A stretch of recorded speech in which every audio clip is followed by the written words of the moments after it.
Hello, everybody. Welcome to the Breaking 90 podcast. We are your hosts, Alex Harriman, Jerrika and Alex. We are the coaches of Breaking 90 Fitness. Here for another episode. Thanks for listening. Hey, Jerrika. How you doing? Oh, hi. How are you? Good. Both waiting for each other. Gunshot. Yeah, I'm doing well. How are you doing? I'm pretty good. Just starting to get excited for the holidays, and I'm one of those. When I grew up with always making a ton of desserts and having always desserts ready. If people come over, you put out a massive plate of this Oh, really? variety of desserts, and so this year, recently, I just started thinking about maybe I should make a post about it. Maybe to comment how we can make these desserts healthier. And I know when it comes down to it, I can make all the healthy desserts I want. When I put a plate out, if I still eat 6 of them, it's still the amount that I eat, right? It's still calories, but they're always in the freezer. So trying to have something that at least if I'm going to pick up my chocolate dessert, it's a little bit healthier. So I started thinking about that. And if you're going to eat 6 regardless, it might as well be 6 of the healthier version. Right. But then I start feeling really terrible when I have insane amounts of sugar. I just I feel awful. Yeah. So I've been trying to, I think maybe I'll post it on the group and say, does anyone have any good recipes? Yeah. I know somebody made a Greek yogurt bark before that looked really good because I love that. I'm not a huge dessert fan, but there's certain ones that are devastating to me, and I really like that chocolate bark with the almonds in it. So that's I would love that. I usually do the melted butter and brown sugar bark. So I mean that could be a great alternative. Yep. Yeah. My dad always made nuts and bolts mix, roasted in the oven, different nuts and shreddies and pretzels and seasoned and everything. Oh man, that crushes me too. That's a good one. Yep, that's not terrible. You can make it a healthier version, but same thing. If you eat an entire bowl of it, it's not going to do you any justice. And it's that type of food where you just keep going back. And yeah. Cool.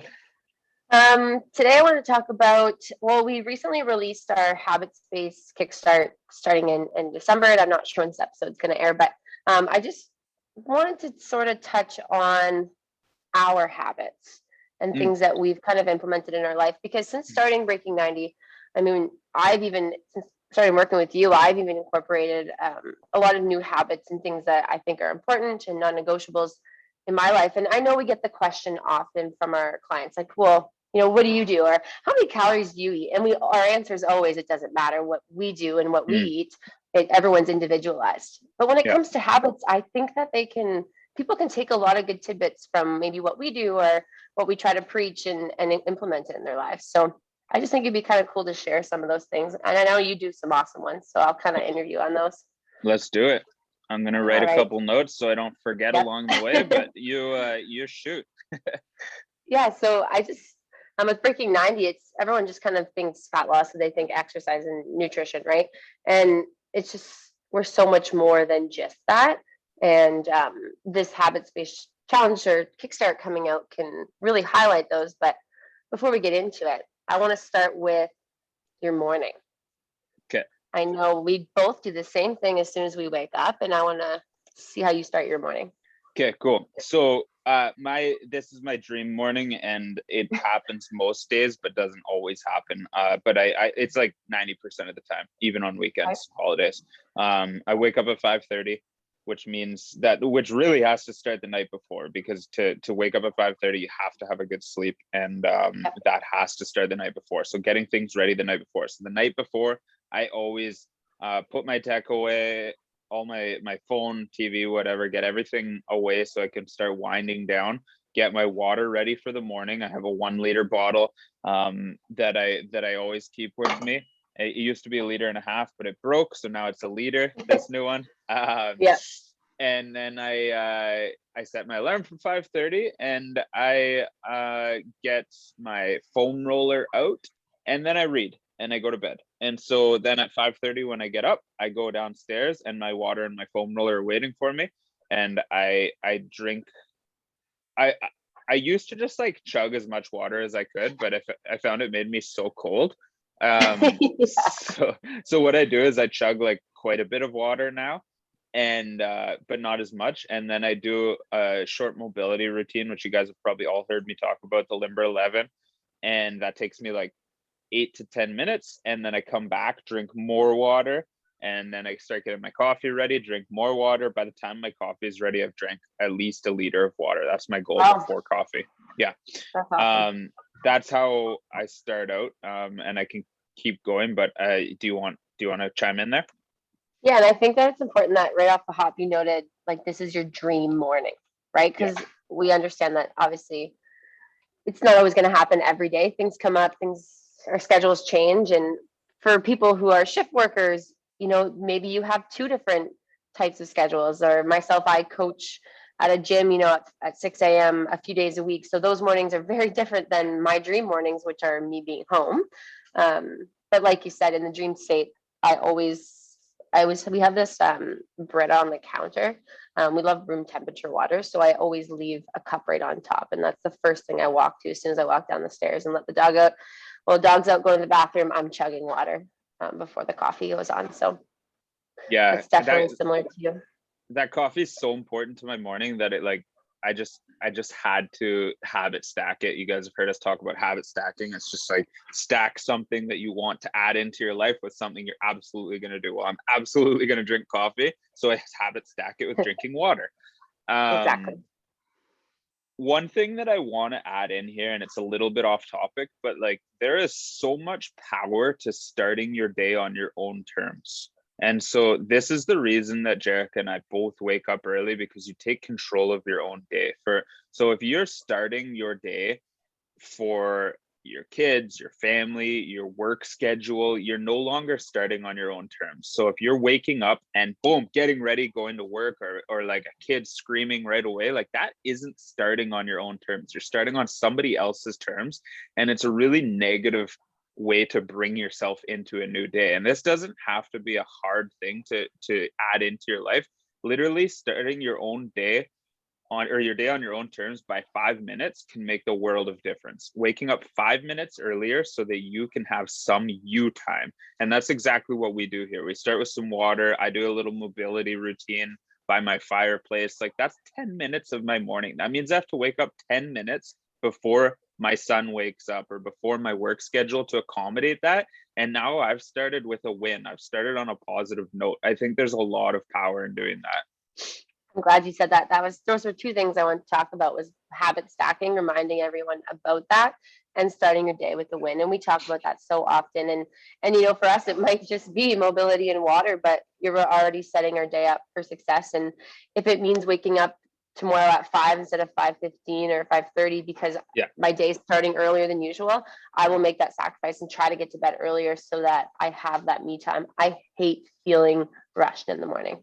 Me too. And I hate being on somebody else's schedule right away when I can't be my best. Like, if my son wakes me up in the morning, I feel like I'm not as good of a dad, because he's like instantly wanting my attention, wanting to play, wanting breakfast, needing to like get dressed, go to the washroom. And I'm like, if I had woken up 10 minutes ago, I could have centered myself and been a better person for you than I am right now, because I'm not in a good place. No, exactly. That's so true though. And then that goes for, people who don't even have kids. Same thing. If you just roll out of bed and show up to work. One day I was late, running late to coach a class at 6 a.m. I just showed up and I was scatterbrained, and I wrote the workout like wrong on the board, like just wrote a few things wrong. And then I'm not showing up to be the best coach I can be in. And so that's not something that you ever want to happen again. So making those priorities. It really always comes down to preparing the night before too. Like, you need to plan to succeed, right? Getting whatever it is ready the night before that you want to do in the morning, because we only have a limited time in the morning to do this. And if you're wasting it, like going to fill your water glass, I know it sounds small, but these things add up. Going to find your water glass, fill it, going to find your foam roller, put it out, like look up a mobility routine. Like, this stuff should be done the night before, so it's no question. You just move right into whatever that win is for the day. Awesome. Now let's kind of move, I guess, into just midday stuff. Is there anything throughout the day that is part of your routine that either makes your day better or makes your schedule easier? For sure. Every day at 9 o'clock, I exercise. And that Oh, looks different from day to day. Some days, like if it's a recovery day, that might just be like walking my dog outside or something. But every day at 9 o'clock, I have to exercise. So the reason that I've added that in, and schedules are allowed to change, guys. It doesn't have to be concrete for the rest of your life. This is new for me this year because Emerson gets on his bus at 8:51. So 9 minutes later, I'm exercising. And that I just roll that into every day of the week because I like consistency. So I have to accommodate a few things to make it work on the days he's home, but I'm still doing something at 9 o'clock every day. That's huge for me, starting the day with exercise. and again, when it comes to people who aren't on a regular schedule, we're not saying you have to exercise at the same time of the day every day. We're saying schedule it in. Yeah. Right. At some point, maybe sit on Sunday and say, okay, where's my schedule look like this week? And that's what we do, right? We look at the grand scheme of things, plug it in, and then it's set in stone. And like you said, things change, but at least we have a designated hour or 45 minutes or 20 minutes of that day dedicated to movement.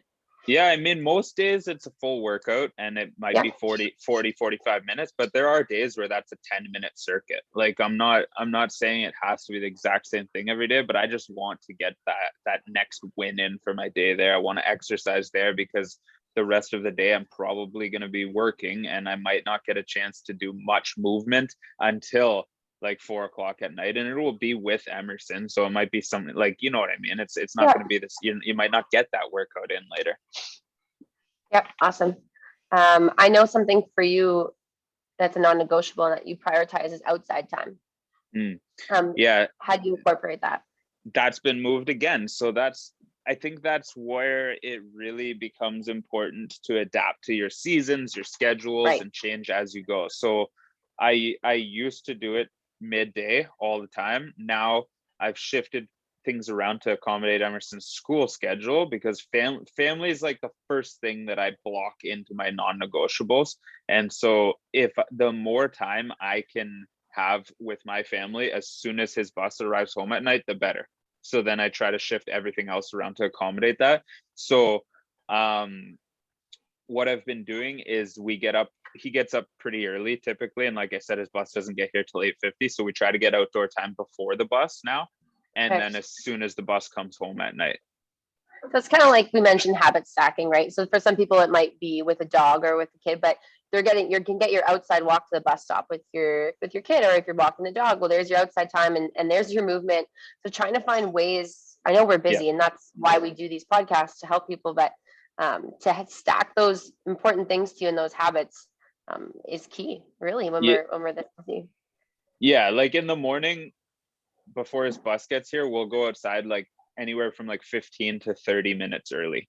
That's it. And we'll just play in the yard and like play tag and that kind of thing. So it's just getting some of that outdoor exposure, which I think is super important. Yep. With meal planning, I mean, it's a little bit different if we're working from home versus if we're leaving in the morning, but are you someone who typically plans your meals in the morning or like the night before, or are you like a meal prepper on a Sunday? No, not at all. I hate it.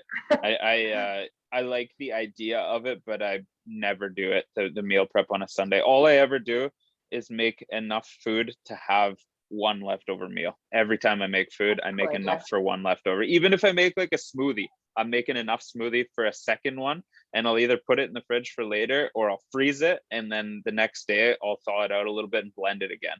And like just all about efficiency, right? Like if you're making chicken breast, make 4 instead of 2. If you're making broccoli, make a second bowl of broccoli. Like that's what my meal prep looks like. I always plan out the day in advance though. So like I know what I'm going to make for dinner that day before dinner time arrives, because that's when you're going to fall into problems of ordering food or going for a quick grab if you don't have a plan. So I make sure well before dinner time, I know exactly what I'm making and I make sure we have the ingredients.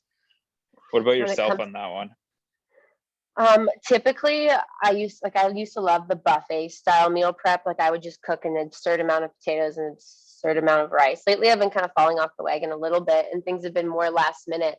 But even when it comes to last minute, it's always like, I'm having breakfast for dinner. It's usually my go-to last minute idea. It's so easy. If I don't have any meat thawed, right, it's just throw eggs, egg whites, all bunch of veggies in a pan, making a big omelet. So I've been more of a last minute meal type of person, but typically I'm a buffet style prepper, just like mass amounts. And then you just kind of open up your containers that you have, scoop it into a new container for that day, and then you have every day is kind of different because you're picking out of the different containers. But I do love the mass amounts. Like I love my pressure cooker. I obsessively all the time. I'm always making pulled chicken. I just throw like So 6 frozen chicken breasts, just pull them right out of the freezer, throw them right in. I'll put a bit of chicken broth and seasoning, and I have a ton of pulled chicken ready in 12 minutes, and that'll last over the course of 3 days. Yeah, that's crazy. I still haven't given in to the Instapot, but I use my slow cooker a ton, and like I'll make slow cooker fajitas, which is just like the chicken with the taco seasoning or the fajita seasoning. I usually make my own just because it's a little bit less sodium than I like, and then add in onions, peppers, mushrooms, and cook that for the day, and then shred the chicken, and it's amazing. You can put it on rice, you can put it in a wrap, you can put it on it, like whatever. You make burrito bowls out of it. Like it's so good. Just throw in, cook a pot of rice, which is the easiest thing ever, and then you have your meals ready. I'm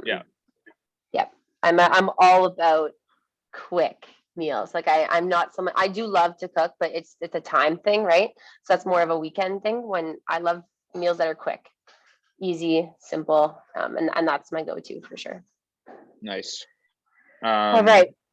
Oh, you got some? Go ahead. No, go ahead. No, I was just kind of thinking like, I know we have like our evening sort of routine, and you actually made a post on this the other day with, blue light or turning your lights off, and I know, how do you manage that in the evenings? Yeah, I just I kind of have like these hard deadlines in my day. So the first one is caffeine, and I suck at this because I love caffeine so much. I love coffee. I would drink it all day long if I could. So what I do is I have a cutoff for coffee where I switch to tea, and I know tea still has caffeine in it, but it's significantly less, and I'll drink tea instead after that cutoff, and that's been working really well for me. So I have like my coffee cutoff. The next cutoff I have is big meals. I don't eat any big meals after 7:30. The next cutoff I have is I try not to work too late at night. There's nights that we have to because we do coaching calls with clients and stuff.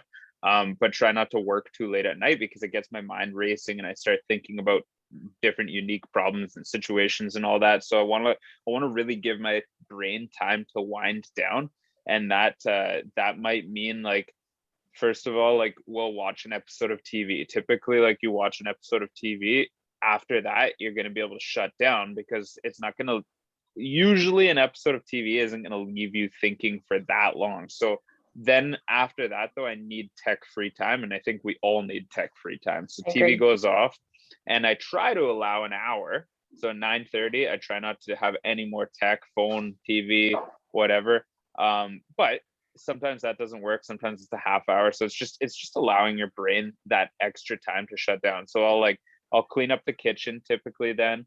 That's like my go-to. Load the dishwasher, clean up the kitchen, start the dishwasher, go upstairs, shower, and read my book until I go to sleep, and then that's like 10:30.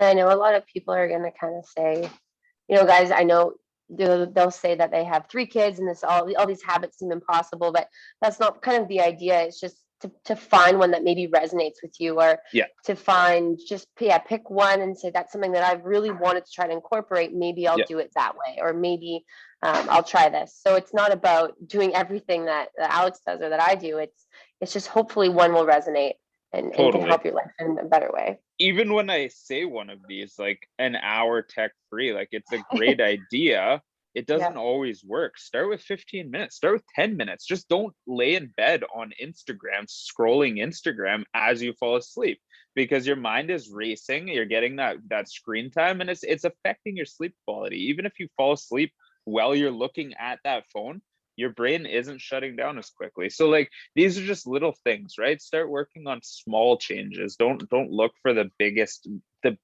things you can change in your life. No, that's awesome. I totally agree. everything. I was just gonna say, are there any habits of yours that we haven't touched on? I'm just trying to think. Most we have very similar ones, so I knew that me kind of asking you questions would highlight most of them. Mm, Um, Yeah, I don't think so. I mean, my schedule is a little bit more all over the place. So instead of the daily planning, I try to do more, I look at the week in the grand weekly. scheme of things because as a massage therapist, you have evening shifts and morning shifts and your days are quite different. Yeah. So my workouts this week are at 8 p.m. at night. Do I love to work out at 8 p.m.? No, that's the last thing I want to be doing. But that's the only time I can fit it in this week. The only other one I've been trying to implement, which I'm this is probably the habit I'm worst at, which I'm okay admitting because it's something I'm working on, is just making time to meditate. It's something I've always had a hard Oh, time with, yes. but I kind of like the idea of it.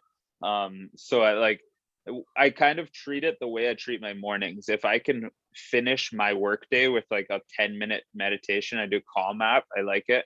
I'll spend like 10 minutes doing that, and that kind of allows me to like move into family time again and separate myself from the workday. So that's something I've been trying to implement, but I could definitely do better at. I want to say that that's one of my habits because it used to be. And yes, I've completely fallen off the wagon. And that's definitely a goal that's definitely on the list to get back into. And now that the winter months are here, I was getting into the cold tub, and I've mentioned this on a few podcasts before. And then I started looking outside with a frozen layer of water or a frozen layer of ice on top. And my boyfriend will take the hammer and just start breaking it. And he just hops in like it's no big deal. And I just stand from afar and avoid it. So that's also another habit that I typically was into. So those two, the meditation and the cold tubs, I know how much better of a person I feel and am when I do them. It's Yeah, just to start. And then we're all human, right? You totally. can't say I'm going to pick 7 of these amazing habits and start them today, right? And that's for everyone listening. It's like maybe pick one. Let's implement it for a few days, few weeks. If it becomes easy, add another one, and that's kind of how I look at it. And you're gonna fall off with some of them, but that's okay. Definitely. Circle back, revisit why it's important to you, and if you want to re-add it, like that's all part of this. Is that's normal. You hear us talk about our bare ass minimums all the time, and you can't always be focused on 20 different bare ass minimums. Start The simple last thing and I want to ask you is, are you tracking your nutrition at all or not right now? I go in waves, definitely. It's coming back in because I'm going into I'm looking forward to actually going into the Spartan training. I got my strength training back up now that my back's feeling better. And then the winter runs will start coming into play. So that will definitely be starting shortly. And that in itself is a habit, right? Just being consistent on your nutrition goals. Right. When I do track, it's I'll put in all the really important things in at the beginning of the day, like the protein that I know I'm about to have, or if I love my nighttime, like I always talk about my nighttime treat that I love, that will go into the app. I just use an app ahead of time, and Yeah. then as I go throughout the day and have different things, I add that in. But I try to pre-plan my day as much as possible when I am tracking. Yeah, I think for me, the biggest thing with nutrition tracking is pre-planning like months in advance, like a full month, week, day in advance. So, what I mean by that, and I do this with all of our clients, is like if you're going into a difficult week, allow yourself more nutrition freedom with the expectation you're going to slow down progress a bit for that week. And I do that with myself all the time. In a busy week, I'll be like, what can I kind of bump this up to so that maybe I don't make any progress this week, but I at least don't fall off the rails, right? And then in a week where I don't have a lot of obstacles, I'll push a little bit harder.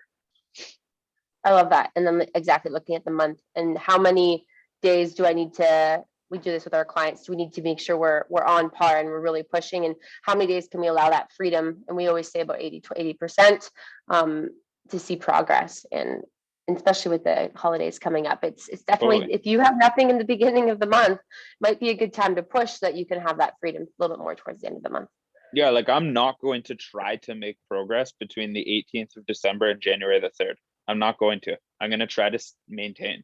Like that's my goal. That's a great goal. Yeah. And it's realistic, right? And that's what we talked about in our other podcast about setting realistic goals. Yeah. Cool. Good topic today. Cool. You got a tip to leave us with?